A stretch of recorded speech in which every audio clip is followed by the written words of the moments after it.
Katika kufuatilia tabia za watu wengi waliofanikiwa nimejifunza mambo mengi sana. Kuna tabia 12 ambazo ili uweze kufanikiwa inabidi uweze kuzifuata, na nimekuja kugundua kuwa watu wengi hawajui wanachokitafuta. Ili uweze kufanikiwa, kitu muhimu ambacho utakiwa kukifahamu ni kujua unachokitafuta. Kila siku kukicha, watu wako bize sana kutafuta pesa. Wapo wafanyakazi ambao wanaamka asubuhi, wanaenda kazini, wanarudi usiku, lakini kuna wafanyabiashara wako bize sana. Yaani wako bize pia kupambania biashara zao. Kuna wanafunzi ambao wanasoma ili wamalize, wahitimu, wapewe vyeti vyao.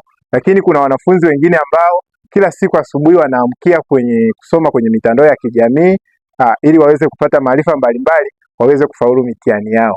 Na kitu nilichokuja ni kugundua kwamba tunaishi kwenye dunia ambayo imejaa watu ambao wako bize. Lakini jambo moja ninatamani ulifahamu kwamba hakikisha kwamba uko bize, lakini jua unachokitafuta. Watu wengi wako bize lakini hawajui wanachokitafuta.